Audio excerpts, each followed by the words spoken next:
Hello Geometry. Here is a little video for section 3-4 where we're going to deal a lot with perpendicular lines, all things perpendicular. So we're first going to talk about the distance from a point to a line. We've already kind of talked about this, that the shortest distance, which is what we mean when we say find the distance from a point to a line, is always along a perpendicular. It's always along the perpendicular. And remember, we use the upside down T for perpendicular, because if I created this other point C out here, I know we've done this before, but so you can see again, that looks like the hypotenuse of a right triangle, which is always longer than any of the sides. So the shortest distance will be along that perpendicular. And if you actually have to find that distance, that will be required the distance formula. So the distance formula is sort of like Pythagorean theorem, something squared plus something squared, and then we have to take the square root. That something is the difference between the x coordinates, so that gives us the length of one side of a triangle, and the distance between the y coordinates. So in this diagram in example 1, we want to find the distance from point A to point to the line BD, which again will be along the perpendicular. So we have point A here, which is at -3, 0. Sorry about that, wrote that in the wrong order, -3, 0. And then we have the point D, which is at -1, -2.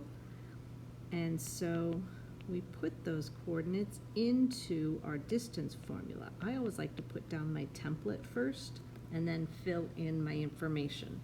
So the x coordinates will be -3 minus a -1, which turns that into positive, 0 minus a -2, and that's going to give me -2 squared plus 2 squared, which is the square root of 8. And hopefully you remember that that can be simplified into pulling out a perfect square of 4. And it simplifies to 2 rad 2 is going to be the length of AD. Remember, we don't put a line over the letters to represent the length of something. Now we have the definition of a perpendicular bisector. It kind of already sums it up in the name. So bisecting means we split something into two congruent segments. Perpendicular means it intersects at a right angle or 90 degrees. So put those together and you have the perpendicular bisector. So the perpendicular bisector is a line that intersects the segment at the midpoint. That's the bisecting part of this, and is perpendicular to the segment, just to spell it out. All right, so that's what a perpendicular bisector is. Then we're going to get our first theorem about perpendiculars, the linear pair perpendicular theorem, and we're going to then go through and prove this. So what this says is if I have a pair of linear, okay, so let's say if two lines intersect,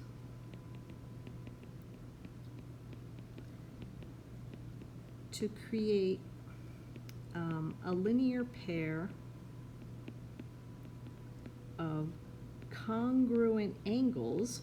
So we have angle 1 is congruent to angle 2, then the two lines are perpendicular. And the beauty of this is we're going to go through the proof, which means you don't have to go through all these steps in the future. You're just allowed to know if you have a linear pair of two congruent angles, you know the two lines are going to be perpendicular. So we start off, we're given angle 1 is congruent to angle 2. And so we've marked it up in the diagram, as you should always do with a proof. And I'm going to be a little better here. I'm going to write out the measure of angle 1 equals the measure of angle 2. Really, that's what we should be saying. That was given. And then because I know 1 and 2 are a linear pair, I'm allowed to go directly to angle 1 and angle 2 are supplementary. That was another theorem we had, and that was called a linear pair. Now, it's not saying anything about their measures, it's just saying that we know they make up a line, and we know a line is 180, therefore the linear pair are supplementary. That was one of our theorems. And remember, I told you, if you don't know what the theorem is called, just write down what the theorem says. So, what does it mean to be supplementary? Well, it means that the measure of angle 1 plus the measure of angle 2 equals 180 degrees. That is just straight up the definition of supplementary.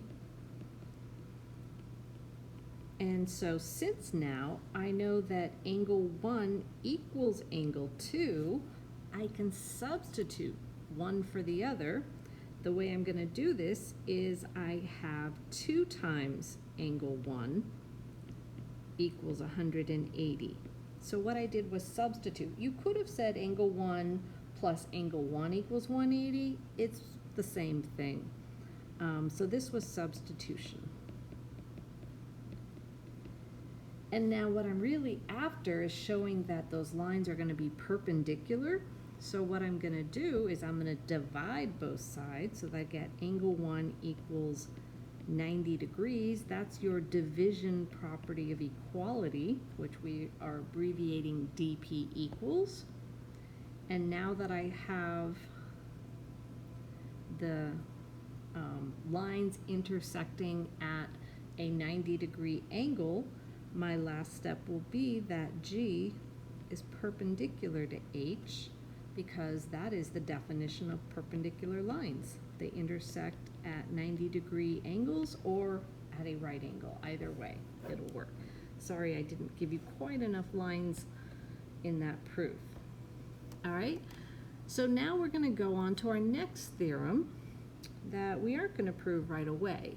You're going to get a lot of perpendicular theorems here, and the names can be very confusing. So remember, it's about knowing the concept. If you don't remember the actual name of the theorem, so long as you can say what the theorem is intending. So we have here the perpendicular transversal theorem. So here, remember, a transversal crosses any 2 lines, and this is saying that, and you're given here that these are parallel. So this is saying that in a plane, because parallel lines have to lie in a plane, if a transversal is perpendicular to one of 2 parallel lines, then it is perpendicular to the other line. And that kind of makes sense, because we know if this is 90 degrees, well, and these are parallel, then this has to also be 90 degrees. That's what that is after. So given parallel lines and a transversal perpendicular to one of them, you know it's perpendicular to the other. Now, to follow up on that, we also have lines perpendicular to a transversal. Lost the L there. So this one is a little bit different. Now, it's not saying anything about the lines being parallel. This one is saying, given you have given a transversal that is perpendicular to 2 lines, then the 2 lines are parallel. Then, okay, then the 2 lines are parallel. And again, that kind of makes sense. You know this is 90, you know this is 90 by corresponding angles. We know that, or the converse, we know those 2 lines now are going to be parallel. All right, so let's see if we can use some of these theorems to determine the following. So in example A, we want to determine if P is parallel to Q. So that's the question. Is P parallel to Q? Do we have enough information? And in this case, it's like, no, we don't have enough information, because we would need to know something about the angle here to know that P is parallel to Q. In example B, let's see, what do we know? Well, we know that we have these two perpendiculars, so you have transversal R is perpendicular to P and Q. That tells me that I know P is parallel to Q. That's the lines perpendicular to the same transversal. And let's see, that's it. Yeah, because of those two. Now, in number C, what do we know? Let's see, we have a couple perpendiculars. So and you can, if you know, if this side is perpendicular, you know the other side is perpendicular. So if I had transversal M, so transversal M is going to give me that J is parallel to K. And then if I look at transversal line K, so K here is now a transverse, that's going to give me that M is parallel to N, because it's perpendicular to those two lines. And we're going to finish up by proving our perpendicular transversal theorem, which again says that if I'm given two lines are parallel and I have a perpendicular to one of them, I know the other is also going to be perpendicular. So basically we're after showing that J is going to be perpendicular to K. So let's see how we start. As always, let's start with our given. So we know that H is parallel to K. Line H is parallel to line K. And we know that line J is perpendicular to H. And that reason is because it was given to us. All right, well, what does that tell me? Well, we know from the parallel lines that angle 2 and angle 6 are going to be congruent. So I'll say the measure of angle 2 equals the measure of angle 6. The reason for that is, given parallel lines, we have corresponding angles. Oh, did I just do, no. So this is the converse. Given the parallel lines, I know my corresponding angles are congruent. Now, where does that take us? Well, let's see. We happen to know that angle 2 is 90 degrees. So we know that the measure of angle 2 is 90. You could also say angle 2 is a right angle. That would also be acceptable here.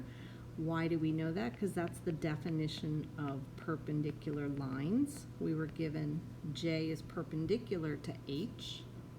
So that was given to us. And from there, by substitution, I know the measure of angle 6 will be 90 degrees since those two are congruent.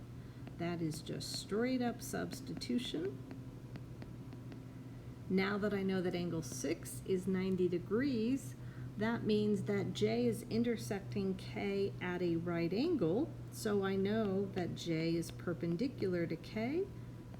That is the definition also of perpendicular lines. Notice that definitions go both ways. They are biconditionals. Given 90 degrees, I know things equal 90.